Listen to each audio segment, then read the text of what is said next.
अस्सलाम वालेकुम दोस्तों, उम्मीद करता हूँ आप सब खैर खैरियत से होंगे, फिटफाट होंगे, पंबाट होंगे। आप देख रहे हैं हमारा यूट्यूब चैनल उसामा के बर्ड्स। तो जैसा कि मैंने आपको बताया था कि वो सामने सेटअप आपने देखा हुआ होगा, चूज़ों का गोल्डन मिस्री का स्मॉल सेटअप था। अब हम जो है यहाँ पर इसको थोड़ा सा बढ़ा रहे हैं। और बहुत सारे दोस्त मुझसे पूछ रहे थे आपने चूज़ा क्यों नहीं डाला, चूज़ा क्यों नहीं डाला। तो मैं यही सोच रहा था कि एक दफ़ा सेटअप की पार्टीशन बना ली जाए, उसके बाद नया चूज़ा डाला जाए। तो काम अल्हम्दुलिल्लाह चल रहा है, ठीक है। तो ये साथ साथ जो है हमारे घर की तामीर भी हो रही है, साथ एक्स्ट्रा यानी कि ये साथ वाला प्लॉट जो है, और घर भी तामीर होता जाएगा। और साथ साथ जो है उतनी देर जब तक हमने यहाँ शिफ्टिंग का कोई प्लान नहीं है, तब तक जो है ये चूज़ों के लिए फार्म भी तैयार होता रहेगा। तो अब मैं आपको प्लान बताता हूँ क्या है।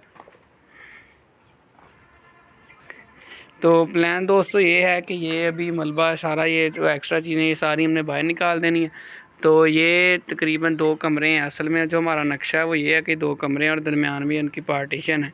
और ये एक इसका दरवाज़ा है और वो दूसरा दरवाज़ा है, और सामने विंडो आएगी वहाँ पे, ठीक है।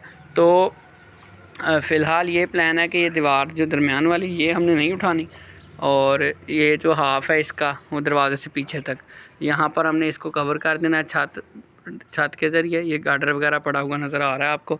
तो उसके बाद इसकी छत आर्जी तौर पे छत डाल देनी है। और सामने जो है जिस तरह ये लास्ट पीछे वाला सेटअप है, मैं दिखाता हूँ आपको जो नए व्यूअर्स हैं उनके लिए, ठीक है जी। पीछे वाला जैसे सेटअप है, तो ये सेटअप के ऊपर जाली लगी हुई है, और साथ हमने इनको स्टिक से जो है सहारा दिया हुआ है ताकि कोई भी परिंदा जानवर जो है इनको नुकसान ना पहुंचा सके चूज़ों को। कभी बिल्ली ने अल्हम्दुलिल्लाह अटैक नहीं किया इन पर, कभी कोई कौवा जो है छोटे चूज़ों को उठा कर ले जाता है, वो उस तरह का कभी कोई मसला नहीं बना। और वो पीछे कवर्ड एरिया है। इसी तरह बिल्कुल अब ये बाहर जो है ये सेटअप बनने जा रहा है। ये भी आधा कवर होगा, आधे के ऊपर जाली लगेगी। अभी ये जो दरख्त अंदर आ रहा है मैं इसको बचाना चाह रहा हूँ कि चलो ये किसी तरह बच जाए। इसकी मुझे समझ नहीं आ रही कि इसको किस तरह बचाया जा सके ताकि आपका जो है सेटअप के अंदर आ जाए। दरख्त का बहुत फ़ायदा है, यहाँ नीचे एरिया में छाँव रहेगी गर्मियों के अंदर अगर ये बच जाता है। लेकिन मुझे इसकी समझ नहीं आ रही कि इसको मैं किस तरह से कवर करूँ, अपनी जो है फार्म के अंदर ही रह जाइए और ऊपर से कवर भी हो जाए और दरख्त ऊपर निकल जाए। अगर इसकी थोड़ी सी हाइट और होती फिर तो ये ईज़िली मैनेज हो जाना था।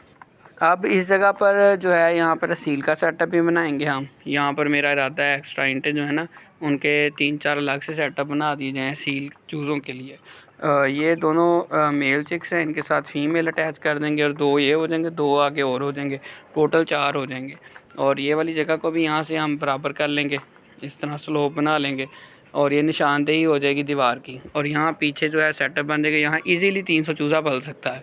100 जो है चिक्स पीछे पाल देंगे, 300 यहाँ, या फिर जिस तरह हमें इजीली मैनेज हो सका। तो यानी कि टोटल मिला के ये वाली जगह और इसके साथ जो ये जो अब जो जगह तैयार हो रही है ये मिला के जो है आपकी तकरीबन बन जाएगी 400 चूज़ा यहाँ पर इजीली तैयार हो सकता है इस तरह के सेटअप पर। और चूज़ों के बाद आपकी मर्ज़ी, यहाँ पर बेशक बकरे पाल लें और आपकी मर्ज़ी बेशक यहाँ पर चूज़े पाल लें। अगर आपके पास इस तरह की जगह अवेलेबल नहीं है तो आप घर की छत पर इस तरह का कोई सादा सा, ये तो हम चलो घर तैयार कर रहे हैं इसलिए 9 इंची की दीवार है, चुगाठें हैं, ये सारी चीज़ें हैं, ये हम तो इसलिए कर रहे हैं कि चलो बाद में हमारे काम आ जानी है। लेकिन अगर आपके पास जगह नहीं है तो आप घर की छत पर कोई छोटा सा सस्ता सा सेटअप बनाने की कोशिश करें।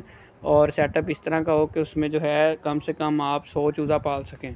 100 चूज़ा पालते जाएँ, उनका 5-5 महीने में फ्लॉक तैयार करके सेल करते जाएँ। पालना कैसे है, सेल कहाँ से करना है, चूज़ा पालने के तरीके क्या हैं, वैक्सीनेशन कैसे करनी है, इसके लिए आप हमारा यूट्यूब चैनल सब्सक्राइब कर लें ताकि आपको मुकम्मल तौर पर चूज़ों को पालना, सेल करना, ये सारा कुछ आ जाए। तो इसके साथ साथ आप छत पर चूज़े पालें और उनको सेल कैसे करना है। मेल चिक्स में ज़्यादा फ़ायदा है, 300 ग्राम चूज़े में फ़ायदा है, या 1 डे ओल्ड चिक को लेने में ज़्यादा फ़ायदा है। ये कंप्लीट इन्फॉर्मेशन मैं ऑलरेडी अपने यूट्यूब चैनल पर अपलोड कर चुका हूँ। फिर भी अगर आपको किसी चीज़ की कन्फ्यूजन हो, बीमारियों से रिलेटेड कोई क्वेश्चन हो, ठीक है, इनको सेल परचेज़ का कोई प्रॉब्लम आ रहा हो, तो आप हमसे कमेंट सेक्शन में पूछें। मैं ये तो नहीं कहता आपको कि आप कोई आज ही अपनी जॉब छोड़ दें, अपना सारा काम छोड़ दें और जो है यहाँ से पैसे निकालना शुरू कर दें लाखों रुपए, ऐसे नहीं। आप पहले इसको पार्ट टाइम काम स्टार्ट करें। अगर आपकी मंथली इनकम 20-25 हज़ार है तो लाजमी तौर पर ये वाला पार्ट टाइम काम स्टार्ट करें। कुछ ही टाइम में, कुछ एक्सपीरियंस के बाद आप जो अपना 25-30 हज़ार अगर बहुत ज़्यादा प्राइवेट जॉब में ख्वारी के बाद कमा रहे हैं तो आप इसी कारोबार से भी 25-30 हज़ार पर मंथ निकाल सकते हैं। लेकिन तब आप उस जॉब को छोड़ें जब आपका यहाँ पर सेटअप 1 लाख से 200-250 चूज़े का बन जाए और आपको पालने आ जाएँ, आपको सारा एक्सपीरियंस हो जाए। उतनी देर तक आप 100 चूज़ा लेकर पार्ट टाइम काम करें, काम सीखें और इससे अल्हम्दुलिल्लाह आप जैसे जो है पैसे कमा सकते हैं। अगर किसी चीज़ में प्रॉब्लम हो तो आपका भाई हाज़िर है। आप कमेंट सेक्शन में हमसे पूछें, हम आपको सारा गाइड करेंगे कि आप क्या कर सकते हैं। अभी मुझसे बहुत सारे लोग कमेंट में कॉन्टैक्ट के ज़रिए भी व्हाट्सएप पर भी राब्ते में हैं। 1-2 भाई थे जिन्होंने अपनी फ़ीड तैयार की थी, उनके साथ भी मेरी बातचीत होती रहती है। फिर 1-2 भाई थे जिन्होंने अपना चूज़ा निकलवाया था इनक्यूबेटर के ज़रिए, या किसी का चूज़ा बीमार है तो मुझे व्हाट्सएप पे वीडियो सेंड कर देते हैं वो, और मैं जो अपना तजुर्बा जितना होता है उस हिसाब से उनको गाइड कर देता हूँ कि भाई ये प्रॉब्लम है। उनसे कुछ क्वेश्चंस कर लेता हूँ, फ़ीड क्या दे रहे हैं, खाने में क्या दे रहे हैं, तो वैक्सीनेशन की है या नहीं की, तो इस तरह करके जो है उनको मैं गाइड कर देता हूँ। बहुत से दोस्तों का फ़ायदा हो जाता है और मुझे इस चीज़ की बहुत खुशी होती है कि मेरे ज़रिए चलो किसी का फ़ायदा हो गया। अगर आप भी थोड़ी बहुत अपनी इनकम को स्टेबल और मज़ीद बढ़ाना चाहते हैं पार्ट टाइम काम के लिए, तो आप चूज़े पालें और इनको आगे पाल कर 4 से 4.5 महीने में 1.25 किलो 1.5 किलो का पीस तैयार हो जाता है। आप इसको गोश्त के हिसाब से सेल करें। यही वो फार्मिंग है जो हैंड फार्मिंग मैं करता हूँ। दुआओं में याद रखें। मिलते हैं इंशाल्लाह अपनी नेक्स्ट वीडियो में। कल जितना काम मज़ीद होगा वो आपके साथ शेयर करेंगे। तब तक के लिए अल्लाह हाफ़िज़।